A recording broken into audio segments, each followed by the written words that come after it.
The stars above Earth looked peaceful, but deep in the cold darkness of space, something ancient stirred. The Draxar, an alien race shaped like massive dragons, had searched for a single human boy for hundreds of years. Their glowing red eyes and armored bodies struck fear across the galaxy.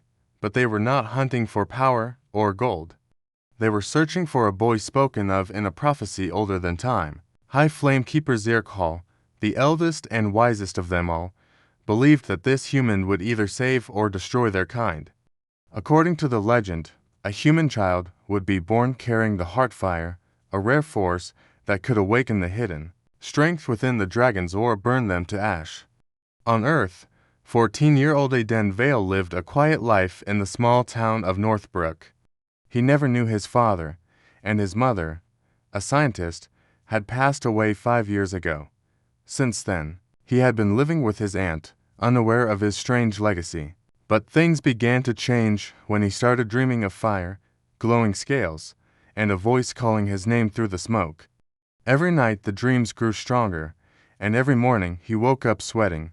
The bedsheets burned at the edges. He thought he was going crazy, but deep down, something inside him was changing. Far above Earth, hidden within the black of space, Zirkhal stood on the burning bridge of the living ship Scorch Scale, watching the blue planet spin. His eyes narrowed as his ancient sensors locked onto a unique energy pulse coming from Earth 1 that matched the lost signature of the Heartfire. For centuries they had searched, moving from one system to another, watching as false signs led to dead ends.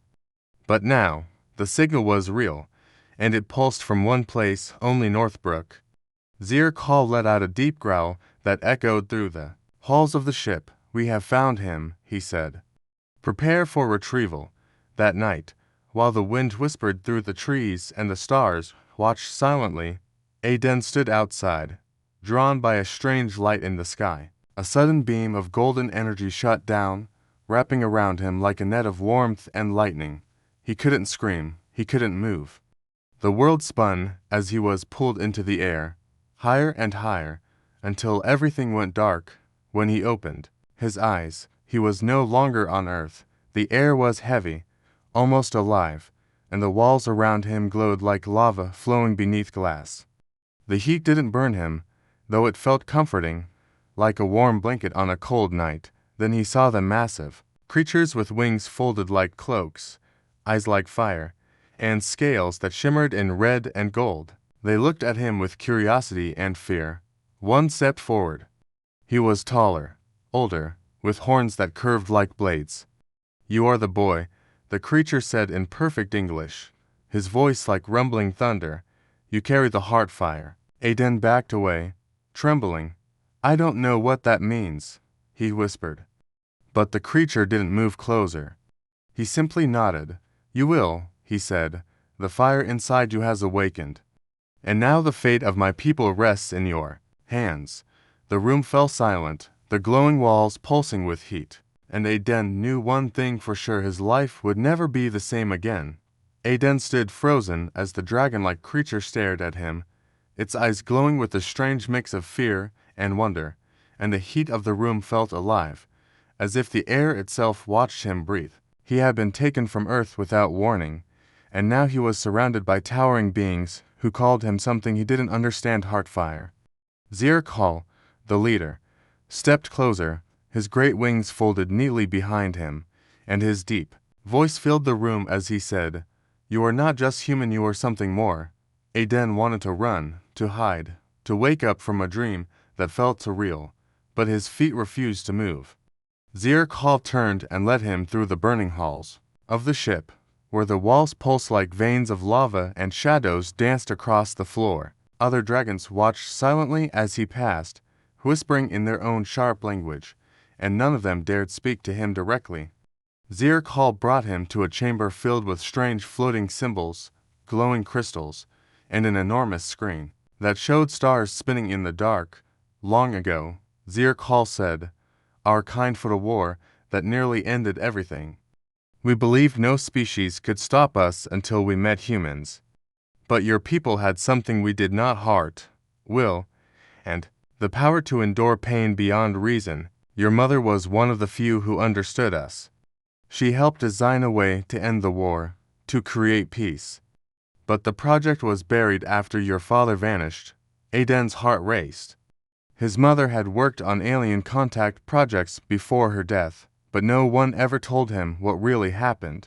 Zirk Hall continued, explaining that the Heartfire gene was meant to unite human strength and dragon essence into a single being, one that could feel like a human and survive like a dragon. Somehow, Aiden was that being, born from science and secrets. The dragons had spent centuries searching for proof that the gene survived, and now it pulsed inside a boy who never knew the truth about his own blood. Aiden tried to speak, but questions flooded his mind, and none of them had easy answers. Suddenly, alarms blared across the ship, and red light filled the room. A rival faction of the Draxar had found them. Those who believed the prophecy was a threat, not a gift. Zirk Hall grabbed Aiden by the arm and rushed him through the corridors, wings snapping open with power. They want to destroy you, he said. They fear what you are. Explosions rocked the ship, and Aiden stumbled as the floor shook beneath him. Enemy dragons burst through the walls, snarling and armed with blades made of light and fire. Zirk Hall fought them off with bursts of flame, shielding Aiden behind his wings. One dragon lunged, and Aiden raised his hand instinctively without warning. A blast of white-hot fire exploded from his palm, knocking the attacker back into the wall. Everyone froze, including Aiden, who stared at his hand in disbelief. The Heartfire awakens, Zirk Hall whispered. They escaped into a hidden chamber, sealed by heat codes only the oldest dragons could access, and inside, Aiden collapsed, shaking. Zirk Hall knelt beside him and spoke softly for the first time. You survived a fire that would kill any human. You lit a flame with no fuel. You are not just a boy, you are the key to our future. Aiden didn't know if he was scared or amazed, but something inside him had changed. He remembered moments from his childhood that now made sense, the strange warmth in his body when he was scared, the way fire never hurt him, the way his mother always warned him to stay hidden. He was the boy who should not exist, and yet, here he was, at the center of a war between monsters and myths. As the ship hid in the shadow of a dying star, Aiden looked out into space and wondered what else he didn't know about himself. Zirk Hall placed a clawed hand gently on his shoulder and said, You have a choice, Aiden. You can run from this, or you can face it. But either way, they will keep coming. In the dark silence that followed, the boy who was not only human closed his eyes and knew that running was no longer an option. The ship floated silently in the shadow of a dying star, its glowing walls dim to avoid detection, and Aiden sat alone in the corner of the hidden chamber, staring at his hands, still not fully understanding the fire that had come from them. Zirk Hall stood nearby, watching him with a strange calm, but even the old dragon's eyes showed signs of worrying, because the enemy faction was still hunting them, and their leader, Warlord Vroctor, would not stop until Aiden was either captured or destroyed. The silence was broken by a low hum as Zirk Hall activated an ancient star map, pointing to a burnt planet deep in forgotten space, a place called Ashfern, once the heart of dragon civilization before the wars began. There lies the truth, Zirk Hall said, the place where the first fire was born and where your father made his last stand. Aiden's breath caught. His father, long thought dead, had come to this place. He had to know more. With no time to waste, the ship jumped through space, sliding between stars and clouds of frozen gas until they reached the ashes of Ashfern. The planet was gray and lifeless, its surface cracked and smoking as if the flames of the past still burned underground. As they landed, the ground beneath them trembled softly, and Aiden felt something pulling at his chest, as if the planet itself recognized him. They moved through broken ruins and old stone temples half buried under black dust, and in the center of a great ring of molten rock, Aiden saw a chamber shaped like a dragon's eye, sealed by a door of living flame. When he stepped closer, the fire did not burn him. Instead, it moved aside, revealing a hidden path below. Inside, Ancient machines flickered on, and glowing symbols lit the walls. Aiden touched them and saw visions his father speaking with dragons, shaking hands with Zircol, and holding a small baby wrapped in silver cloth. It was him. His father had come here as part of a secret mission, working with Zircol and his mother to create a new beginning, using science and dragon fire to blend their strengths into one life. But then something went wrong. The enemy dragons discovered the plan, and the war exploded again. His father stayed behind to protect the research and never returned. Tears burned Aiden's eyes, but before he could ask more, alarms began to ring across the planet's surface. Proctor had followed them. Explosions lit the gray sky as enemy ships landed, releasing armored dragons with weapons blazing. Zircol roared and leapt into battle, flames swirling around him like a storm.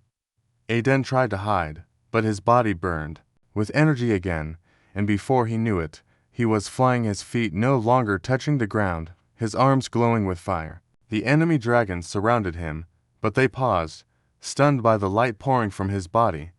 Aiden raised his hands, and a wave of pure heat blasted outward, melting weapons and knocking the attackers down without killing them. The ground cracked, revealing an ancient power core hidden beneath the temple, and it responded to him alone. Light shot into the sky like a signal, and across the galaxy, dragons felt it. Proctor shouted in rage and attacked directly, his black scales turning to steel as he charged, but Aiden stood firm, and fire met metal in a clash that shook the sky. It was not a battle of strength, but of belief. Proctor fought to keep the past alive, but Aiden burned with something new, something human and dragon at the same time. He did not want to rule or destroy. He wanted peace, and that was stronger than any blade. With one final burst of light, Proctor fell, not dead but defeated, and the enemy forces scattered. As silence returned, the dragons who had come to fight now bowed in respect. Zircol stepped forward, his voice full of pride. You are more than the prophecy, you are the future. Aiden stood in the center of the fire, no longer afraid, his past now clear, his powers awakened, and above him, the sky burned with light not of war, but of a new beginning. Aiden stood quietly on the scorched ground of Ashfern, surrounded by ruins and glowing stone, as the strange fire within him slowly began to settle, though he could still feel it pulsing beneath his skin like a living heartbeat. Around him, dragons that once feared or hunted him now bowed their heads in silence, unsure of what they had just witnessed, but certain it had changed everything. Zircol stepped forward, his massive form moving with careful grace, and looked into Aiden's eyes with something close to awe. The heartfire is fully awake, he said, and though the words were calm, the weight behind them was heavy. Aiden barely understood what it meant, but he could feel the truth of it in his bones. He was no longer just a boy, he was something new, something never seen before in the galaxy. The energy within him allowed him to heal, to burn, and to speak. Without words to the dragons around him, his thoughts flowed like waves of heat, and they understood him. But power like his could not stay hidden, and soon, other ships arrived, some from distant stars, some from broken factions hoping to take control. Though Proctor had been defeated, his influence had not fully vanished, and whispers of rebellion still echoed across the galaxy. Zircol brought Aiden to the Sky Circle, a sacred place high in the clouds where the leaders of all dragon clans would meet. There, under a swirling storm of fire and lightning, they would decide whether Aiden would be protector or prisoner. As they flew there on living flamecrafts, Aiden looked down at the world below, remembering his home on Earth, the trees, the cold air, the sound of rain, and he wondered if he could ever go back. In the Sky Circle, ancient dragons gathered, their wings casting long shadows over the glowing platform. They demanded to see proof that Aiden could be trusted. One by one, they asked him to show restraint, to control the fire, to calm their fears. With Zircol beside him, Aiden closed his eyes and let the energy flow, creating a soft glow that warmed the air without burning it. Flowers bloomed from ash, stone healed itself, and broken walls rose back into place. The dragons gasped, not because of the power, but because he used it to create, not destroy. Still, some remained unsure, claiming his human side made him unpredictable. One elder challenged him, saying, "What if your fire turns against us?" Aden stepped forward and said with calm voice, "Then let me show you that fire listens to the heart, not the fear." And with that, he reached out and touched the elder's chest, not to harm, but to share warmth, and the dragon felt no pain, only peace.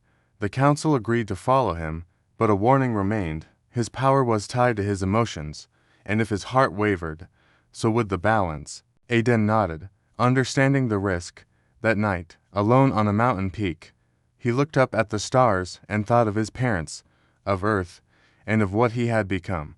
He still missed home, but something inside him now called this galaxy his duty, and he could not walk away. Just as the stars shined brighter, a deep tremor shook the mountain, and a rift opened in the sky above. The molten rift, the source of all dragon fire, long sealed by the ancients. It was responding to him. Zircol arrived with fear in his eyes, saying, "This should not happen yet. It means the final trial has come." The rift pulled at Aden, not with force, but with destiny, and he knew he had to go inside. The council warned him that no being had entered the rift and returned the same, but Aden stepped into the burning light without hesitation. Inside, the world changed. There were no walls, no sky, only endless fire and memories. He saw his mother, holding him as a baby, whispering promises. He saw his father giving up everything to protect the secret of his birth. He saw himself, over and over, standing at the edge of choice. The rift showed him fear, anger, sadness, and asked him silently, "Who are you when the fire fades?" Aden stood firm. "I am not your weapon," he said aloud. "I am not your curse. I am your hope." The fire twisted around him, testing him one last time, then calmed. When he stepped out of the rift, the sky above the galaxy glowed gold, and every dragon across the stars felt it. The heart fire had not just awakened, it had chosen him. He was no longer just the boy they feared or followed. He was the flameburn, the light between two worlds, and from that moment on, the galaxy would never be the same again. ChatGPT said, "The sky above the galaxy shimmered with golden fire as Aden stepped out of the molten rift, his body glowing like a living sun, and the dragons who watched from distant worlds felt a deep change in the air, as if the universe itself had taken a breath.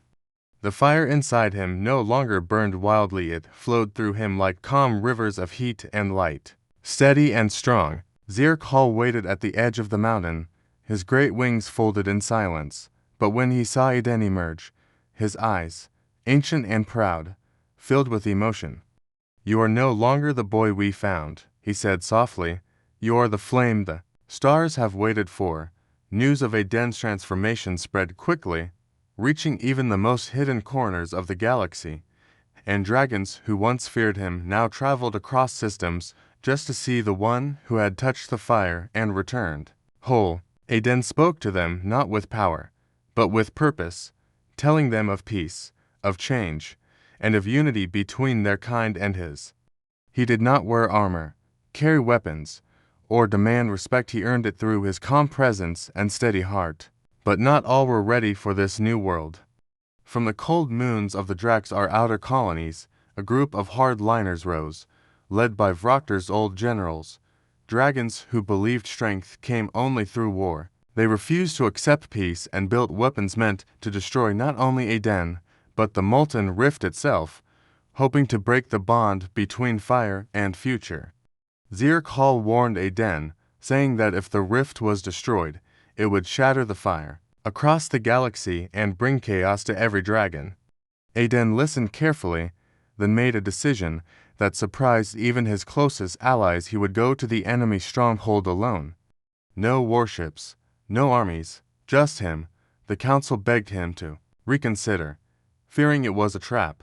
But Aden said one quiet sentence that ended the argument: "If I am their fear, then let them see me without fear." He flew through the void, wrapped in a light of his own making, and when he arrived, the enemy watched in silence, unsure if they faced a child or a force of nature.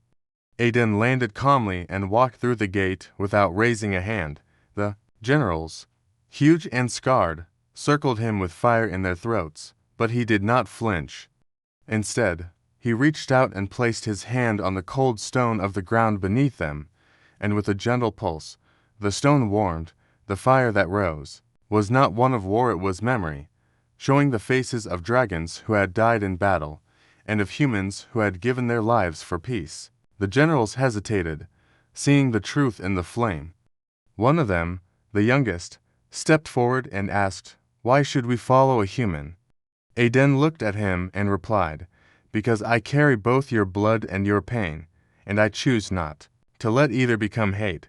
The silence that followed was long, but then the fire around them dimmed, not in defeat, but in understanding. The leaders lowered their heads, not in surrender, but in respect.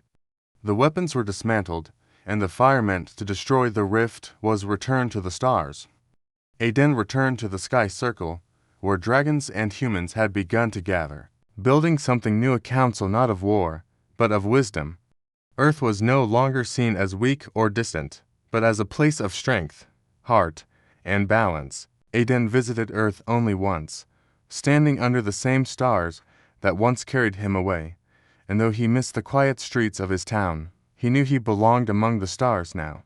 Zirk Hall stood beside him one last time and said, "You are the new flame in the galaxy, not to burn it, but to guide it." And as they looked up at the sky, now bright with peace instead of fire, Aiden smiled, knowing his journey had not ended, it had only just begun.